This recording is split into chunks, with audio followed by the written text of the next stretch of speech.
Ladies and gentlemen, can I please have your attention? I'm not gonna lie, I kind of love the attention. Everyone loves to read about your life. What's up, Dushui? My mom warned me about friends like A you. bit overwhelming. Hey, I'm here for the ride.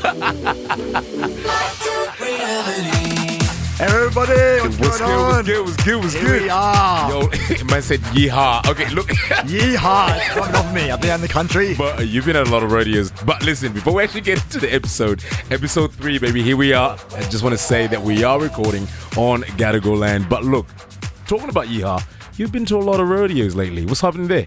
Yeah, surprisingly, I was at a rodeo on the weekend. It's not too much of a surprise. You do a lot of random stuff. Yeah, I know. I ain't gonna lie to you. Nah, I just because my dad has a property out down past Taralga, about half an hour from there, and yeah. Where's that? Where's that? It's like about 3.5 hours southwest of Sydney. God damn. This time of year, they have a rodeo Wow.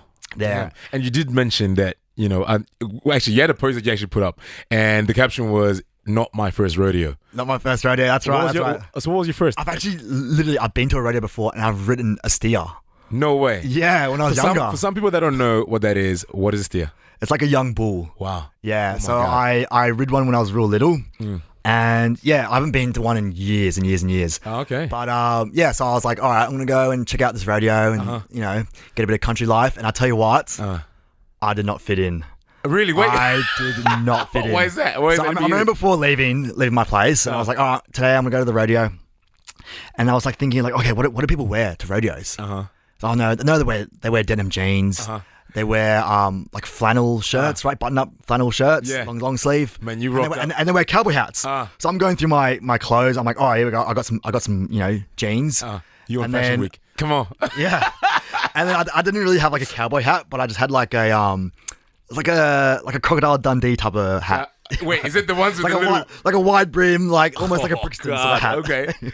So I rocked up there, thinking like, yeah, I'm gonna look the part. You did not fit in at all. I tell you what, I had so many people come up to me, and they're just like, "We can tell this is your first rodeo." That's the caption. Yo, I love that there's actually a story behind it. I was standing there, I was walking around, and I never felt so out of place in my life. Oh my God. I was the only person, I looked around, and I was the only person in the rodeo that had skinny jeans on. They were And skinny too. Not only skinny jeans. were skinny too? They got rips in the knees. Oh, listen, from the footage that I've seen from people at rodeos, I don't know if that's the attire or not, but I ain't gonna lie though, if it was my first rodeo, I probably would have worn the same thing. Exactly right. And I thought, how hard is it to dress as a cowboy? Yo, listen, every time that I hear rodeo and like bull riding, for some weird reason, I always like associated with those dudes that be like, you know, what's it called again? Like with the red little blanket. What's it the called? matadors. Yeah, the matadors. Yeah. You've done that before? I've done running the bulls twice over in Spain, and that was pretty crazy. That shit is wild. You can wear bro. oh no, you wear when you're there, Skinny you wear jeans with red. rips? Yeah, you wear red. But this time round, at a rodeo, you wear cowboy hats and stuff like that. Wow. So when I got there, I was like, all right, I'm so out of place. Like I felt people were looking at me, laughing at me, calling me a city slicker. Jeez, what? Calling you what? City slicker. And then I was like, all right, I'm gonna go to the merchandise tent and buy some attire. So I went over to the merch tent, and I'm thinking, you know, like cowboys, like how like surely it's a sort of, you know, it's not that expensive. These motherfucking jeans. I walk up to there, I'm like, how much is that cowboy hat? You know, a nice curved cowboy hat. Was it like, what's it called? An Akubra? I forgot what they're called. I think they're called Akubras or something. I don't know. I just said one with the curves. I'm like, I want that one. Yeah. She goes, they start from $230. Yay! I'm like, these cowboys have expensive fashion. They have got expensive taste, bro. That shit ain't fucking Yes. cheap. Even them goddamn jeans, bro. Yo, listen, I ain't gonna lie to you though. I do want to come with you one time, but you know, black people don't really do that. So what we do though is watch Love Island UK. It's been popping up on my feed a lot about Love Island UK. Have you seen how Aaron and Jessie is now on? Yes. That was surprising. Did you find that very surprising when you first saw Aaron and Okay, Jessie? fine. If you want me to be honest though, it was kind of like, I think I've got like some sort of like an intuition going. Well, I just know when shit happens. For example, I knew that Mitch was going to be on your season because I tried to call him a couple of times and he didn't answer for like, it was like a straight 2 weeks. I was like, this motherfucker must be in Spain. But anyway, okay. Same thing happened with Aaron. I tried to call him, I was messaging him. And then I was like, I asked Mitch, I was like, hey, where's he at? And he was like, oh, no, he just went to Perth. I was like, I'm pretty sure there's service in his hometown, bitch. But cool. Anyway, turns out he was on the island. So for some odd reason for me, I was like, as much as I was happy, there was a little bit of jealousness, man, because I was like, I've always wanted to go on that show. I thought out of everyone, out of all the seasons, they would have picked you. Because I remember watching Love Island last season before mine. Yeah. And you were one of the fan favorites. Without a doubt. But obviously that doesn't mean shit. Because I'm here. You know what I'm saying? Hey, we came back to reality and I'm stuck here. You're unfortunately here in the studio doing a podcast with me. I'm like, shit. I guess I gotta go to the studio again on Monday morning. But no. So there was a bit of jealousy. No, okay, fine. Listen, it was like I was happy for him. Very happy for him. Nah, because I've got love for Aaron. A lot of people think that me and Az have got beef. Nah, but like me and him like hang out, you know what I mean? Like after the show, like we're hanging out a lot. But because like that little tiff that we had on TV.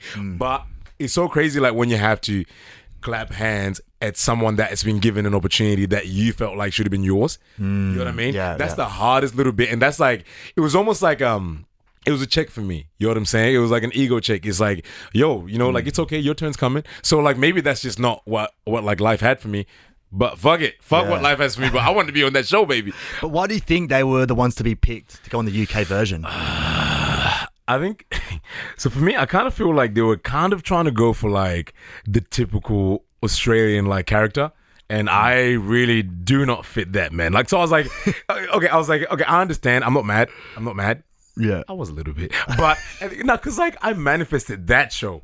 No offense to the, you know, Australian one, like, because I think regardless, I think, you know, it was more of, you know, breaking cultural barriers, right? So like that was my main motive, right, for like going on Love Island Australia. But listen, to answer your question, I guess they were just, you know, a perfect match. They were just a perfect match, and they'd be like the token, you know, Australian characters, I guess, on the UK TV. Yeah. How well do you think they'll go with Aaron and Jessie? You reckon they'll make it all the way through? I think they'll kill it. I reckon they'll find love? Like, what's our predictions for them? Predictions. I don't know if... Okay, let me talk about Elle, because I don't really know about Jessie too much. I mean, let me talk about Aaron. Jesus, I've got you on my mind, you know, every day, boy. But Aaron, I'm not too sure if he's ready for a relationship yet, but... Who knows, man? Like, he might see a UK baddie there and then, you know, might swindle his ass to stand there. And, but, like, I think he's like he's actually a lover boy. So, you know, I wouldn't be surprised if he actually goes all the way and, like, actually, like, gets a relationship out of it. I know one thing for certain, they're going to blow up. They're going to blow up. It's going to be Literally. huge. Every person that has gotten off Love Island UK, if they were serious about their craft, like, before they got in, or if they had a game plan, bro, they'll right to the moon, bro. Yeah. Right to the moon. But, at the same time, though, it's one of those things where, like, you just got to sit back and just watch the journey. That's it. Yeah. So later on the show, we're going to be chatting a bit about MAFS. Oh, God. It's all kicked off this week. But, you know, these past few episodes, I've been getting grilled. My sex life. What are you saying? My body struggles with my tongue. You know, we had my ex come in, absolutely school me. Yo, it's been pure entertainment. They loved it, bro. Well, at least someone's liking it, okay? So where are you going with this? So, I want to throw it back on you, Taku. Hey, you ain't got shit on me. I want to learn a little bit more about you. Oh, God. I guess people need to know. Okay, what you get? So, did you ever think you'd end up on TV? Absolutely. Did you manifest Love Island? Man, you know what, though?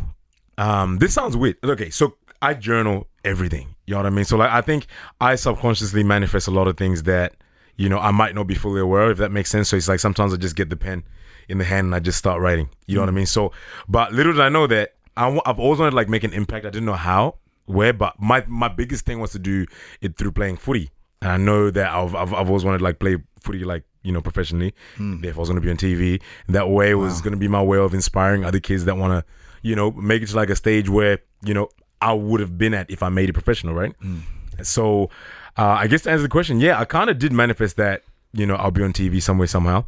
But I think the goal wasn't really about being on TV. It was about being, you know, a person that's, you know, inspirational, but, that's got like a bit of a platform, if that makes sense. So using it to the greater good, like having a platform to inspire people. Exactly, man. I feel like that's like the human. I don't know. For me, I feel like that's always going to be like the highest form of service for me. You know what I mean? It's like inspire. Yeah, that's beautiful. So, what about your life when moving to Australia? Did your whole family move here with you, or? Damn, you really want us to go deep, huh? It's not really too much of a grilling. You want me to get emotional.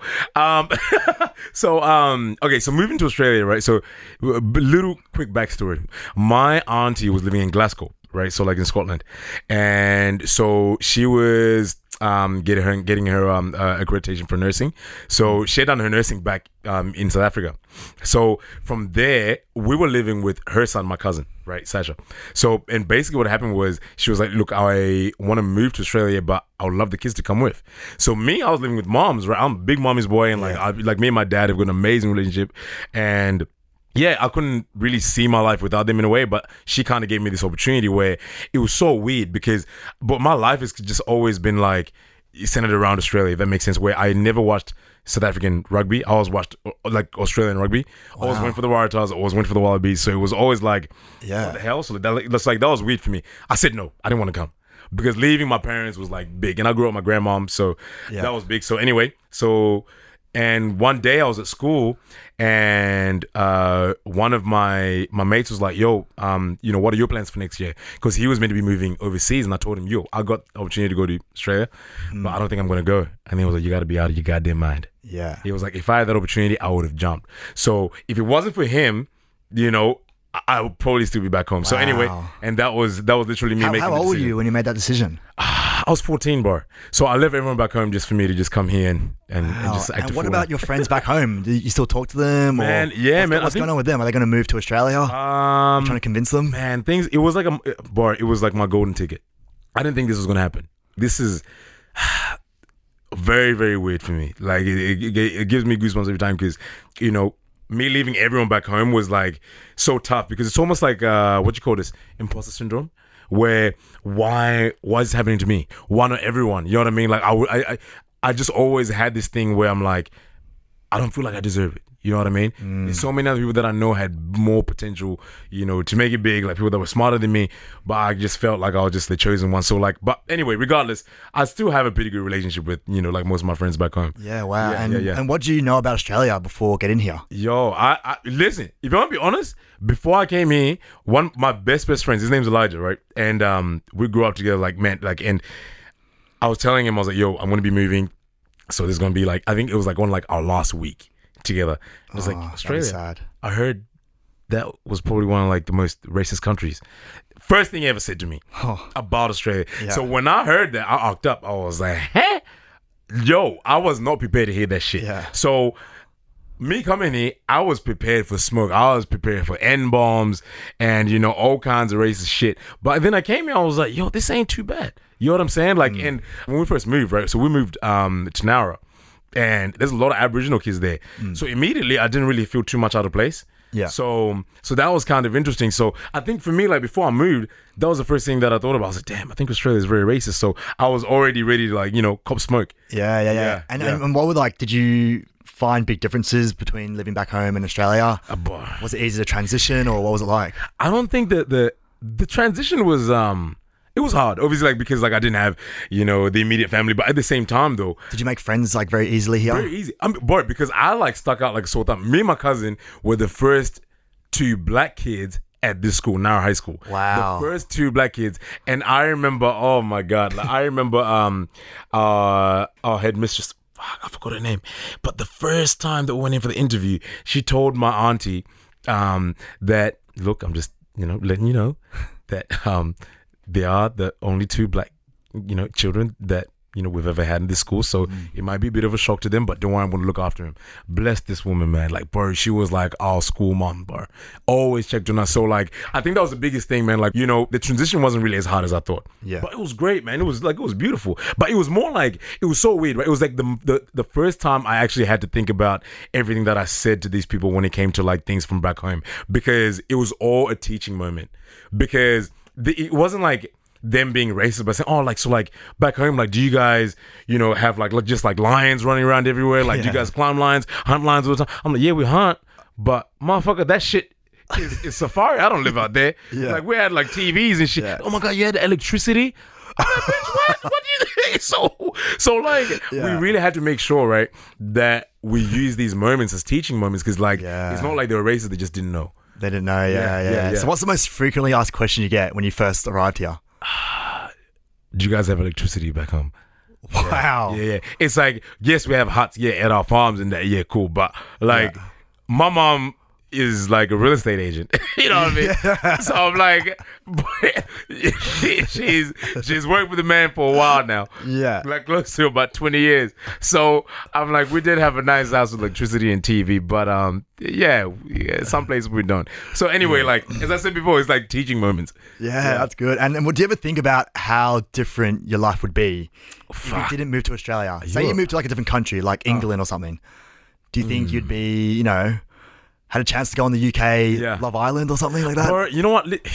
The craziest thing is, man, this is actually a proper grilling right now. I ain't really had to think this deep for a minute because I got receipts on your bitch ass. But no, like my life would have been so different, bro. Like I feel like the way that everything happened was just God sent. Like every time that I look back at it, bro, it's just always one of those things where, like, okay, you ever seen one of those quotes or like how a lot of people talk about fate and how like it'll be whatever, blah, blah, blah.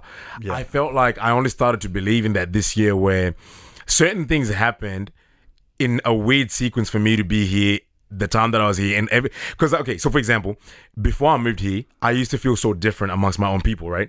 Because I used to have the worst stutter. I couldn't talk, bro. It was so bad. It was some weird trauma that I had back home, which I don't really quite get into, but I couldn't really talk. And I still do have a bit like a bad stutter where I have to like hold myself. Like for example, just before then, I felt it was gonna come in, so I had to like slow down. So it happens all the time. But anyway, so I used to feel so different back home that when I came here, I got over the stutter, but I was now different amongst white people, right? So you're always feeling different. Yeah. There you go. So it was always like a struggle to fit in. So I think like regardless of where I was gonna end up, I felt like there was always like a clear path for me to kind of be right here, right now. I always saw myself, like reaching some high heights. It came a little slower, and shit still happens a little bit slower than I wanted to. Yeah. But yeah, I kind of feel like everything's just by divine timing. Are the women better here in Australia than back home? Oh man, come on! But you're gonna try and cancel my ass right now. I love all types of women, all colors, all kinds of flavors. Good answer. and yo, and you know what's so crazy? When I got out of Love Island, everyone was like, nah, I don't think Taku likes black women. I love black women. I love black women. My mom's black women. And they're like, nah, like maybe he's just, he just likes, vanilla. I was like, no, I like everything. I just haven't quite found, the right chocolate woman for me. So, if y'all are out there. Did you ever have a girlfriend back home before you left? Or? But I was 14. Yes, I did. Yes, I did. Did you? Yes, yeah, I did. Does she know you're on Love Island? I don't know. I don't know where she is. God bless her soul, man. But wow. Yeah, man. I hope she's doing all right. It was so funny because my mom knew about it because I used to use her phone. So I remember my best friend was one that actually hooked me up with this girl, right? And so I used to talk to her, right, like in cryptic messages that I didn't think my mom was going to find out. Anyway, so I would always delete them every single time that I would message her, right? But my mom's always found out. And anyway, it was my birthday, and we're gonna do it like as like a going away before I came here. And she was like, "Oh no, we'll also bring so-and-so." She knows who she is. She's like, "Yeah, no, we'll also bring so-and-so." I was like, "What? Who's that?" She's like, "I saw the messages. When did you have a girlfriend?" So one of those things. So yeah, to answer your question, I had a girlfriend, but she was very secret. Yeah. Wow. Well, she's definitely out there somewhere. She's somewhere out there. Yeah. So you came over here when you were 14 years old. Mm-hmm. Did you come here with your parents? No. So when we moved here, right? So it was me, my auntie, and her son, my cousin, first cousin. So everyone's still back home. My mom and dad aren't together, but we all have like such an amazing relationship, but so like dad is in Mozambique and mom is still in Zimbabwe, but everyone's still back home. Wow. So you moved over to Australia when you're 14 years old. Yeah, man. Yeah. Your mom and dad back home. But like, look, like it didn't really mean okay. Nah, it was a little tough. Like if I'm being honest, but I had my auntie, man, and she's unreal, bro. Like man, boy, you don't want to get me all ocked up. I ain't gonna cry. But don't start that shit with me, boy. I'm a thug. I don't cry. But yeah, man. It's like my auntie, like I call her mom. You know what I'm saying? So like it wasn't really anything that deep. Yeah. So you came over when you were 14. When did you last go back? So I last went back in 2019. And that was after 7 years. So now that one was crazy though, because so you moved here, was here in Australia for 7 years. Yeah. Went back home. Yeah. You saw your mum and dad. That was crazy. Because like me and my dad, right? My dad was like me and him have always had such an amazing relationship, but I think we grew closer through me being here. But it was one of those things where like when I got back and like, I started drinking while I was here. So like it was a special moment, like me being back home and like me and him, hitting up bars and like me drinking with him. So like that was pretty big like when I got back. But I kind of feel like I needed to take that time away from them to kind of have, like a better relationship with them as well. What was it like seeing them after 7 years? Did you cry? Hey? Did you cry? Oh, like my bar. I'm a big crier, bro. Listen, Love Island didn't see shit. I was holding that shit nicely. Yeah. When I go back, man, like it was so crazy. And I think the craziest thing, okay, like when I saw dad, I didn't really cry. Or like even mom, no, not really. I think it was more my siblings. Because in my mind, I was, still in that little phase, like where I was like, I remember them being very little. So seeing my little sister as a woman, I was like, yo, what the hell? This is crazy. She's going to start dating. Yeah. She's going to start having boyfriends. That was my first instinct. And then I was like, no, stop tripping. What the hell is going on? So when we hugged, I was bored. It's just so weird to just think about life and how like we take our relationships with our immediate family very, very lightly, if that makes sense. Yeah. And for me, when I see people that fight or don't have a great relationship like with their family, I'm always like, yo, I wish I had this. You understand what I'm saying? Yeah. So it's like, and for example, like me and my grandmom, when me and my grandmom talk now, she reflects to back, when she was my age. So she gives me advice and wisdom that she couldn't give me when I was still living with her. But now it's like one of the things where like I'm much more older now, but I would love to be home with them, but I can't. You know what I'm saying? Yeah. So like when I see that, like that kind of pains me. You know what I'm saying? Like when I see your that I have a sister's great... still over there. Yeah. But like my sister's in Zambia now, so she's in uni now. Oh, okay. Yeah. Why don't you tell her to move to Australia? That's the plan. So I'm trying to. I would love to make sure that I'm established first. You know what I mean? But yeah, my sister's probably going to be the first one to come through. Wow. Yeah. So I'm working on it. That's but incredible. man, anyway, listen. Regardless, I feel like my life has kind of been, one of those things where a lot of people see and they just see, the glow. You know what I'm saying? Where how there's this saying that goes, everyone wants to see your glory, but they forget to hear your story. So it's like they see me on Love Island, but they forget that look, I've felt alone. Yeah. For so long. You know what I mean? I'm like, because for example, if we would have a fight, whatever it is, fuck man, I wish I could just go home and just talk to moms. You know what I'm saying? I'm gonna go home myself. You know what I mean? That would kill me. I'm 26. I still rely on mom. Yeah. You know what I mean? 24 hours a day. You're 14 years old. And you can move across the world. Yeah, so shit like that. So kids, if y'all listen to this shit, make sure you go and give your moms a hug, dad a hug, whatever it is, before you get to move across the country and you ain't got to see him every day. Yeah, tell your mom and dad you love you. Absolutely. You love them. Yeah, that's huge. I didn't know that. Man, that's what's up. Hearing it. Man, that's so weird, man. We haven't really actually had a deep moment like this. No, not at all. Wow. Good on you, man. And did you ever think you were going to be living here, for the rest of your life when you first left? Man. I thought I was going to go back. But I think the biggest thing was, me not really accepting that this was going to be my life. You know what I'm saying? So now it's just like, I know, like this is my home now. So I'll go back and I'll visit every now and then, but yeah, I don't think I'll go back. Did you have an accent when you first came here? Oh yeah, like it was strong. Really? It was strong. Yeah. People like, bro, the kids at school always just ask me to say shit. They just fucking annoy me, bro. That used to annoy the shit out of me. So like what they make you say? Fuck. Like just random shit like, can you do like an accent now? Oh, I know the way. I know the way. I know the way. Follow me. I know the way. Like people used to always ask me to say that shit. I think there was a meme I was going around, and they're like, "Bro, you say the best. Say." It was like of this like African warlord on the card. You ever seen that shit? Yeah. And they're like, "Please say, follow me. I know the way." I'm like, "Bro." Anyway, so I had to quickly try and make sure that the accent was in the back door. So yeah, I don't really sound like that no more. Yeah. So when you go back, say you went back home this year, you would sound completely different. No. I'll still sound the exact same like this. But when I speak in my language, it's like a different personality. It's weird. Yeah. Oh my goodness. Can you say something in your language? You really want me to say something? Yeah. Damn, now you just put me on the spot right now. It was Vitrum Studio and Ndukunagis was Singate, which is like right now we're just in the studio and I'm having a great time. Wow. Yeah. That's incredible. But like people say, actually, you know what? A fun fact for you: if you speak a different language, apparently they say that it's actually like a personality that comes with you speaking that different language. So it's like, for example, in English you might sound like this, and then like maybe if you speak Chinese, you are a complete different person. It's weird. So And when you think in your head, you think in your native So for language. example, if you say something right now and I don't understand you, I'll like try and translate that in my language. I'm like, what is he trying to say? And then I'll try and make sense of it in my language, and I'll like it's weird because I think in my language. You think in your language. Yeah. That's odd, incredible. right? Hey, anyway. Wow. I'm Thank learning you. so much. Oh my god, man, that was a lot of deep questions right now. Yeah. I'm surprised I didn't cry. I'll try to get some tears out of you, but No. Reality.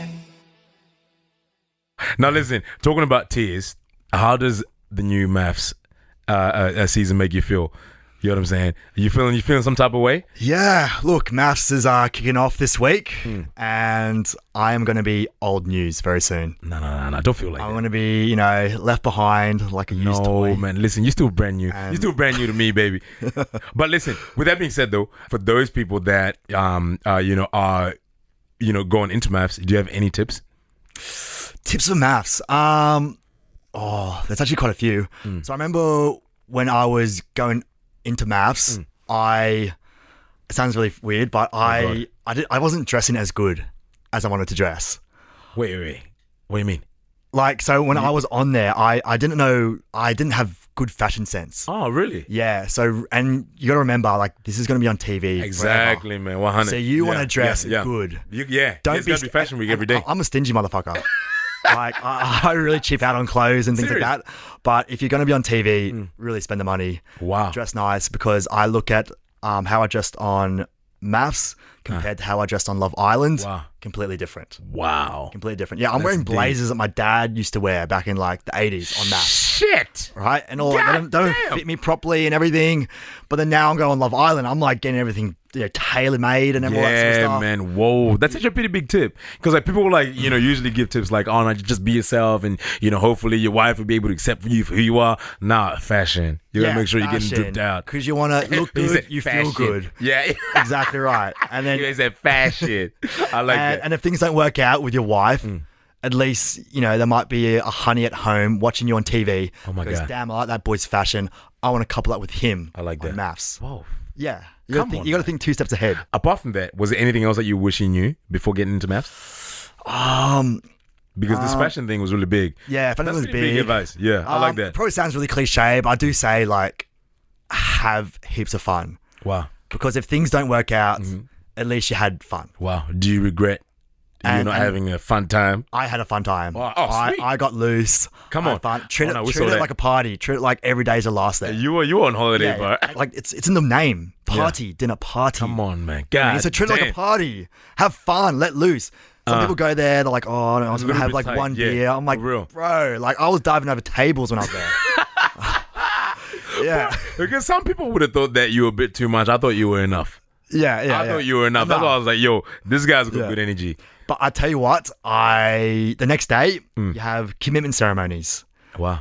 and that's when you got to write stay or leave in front of the experts.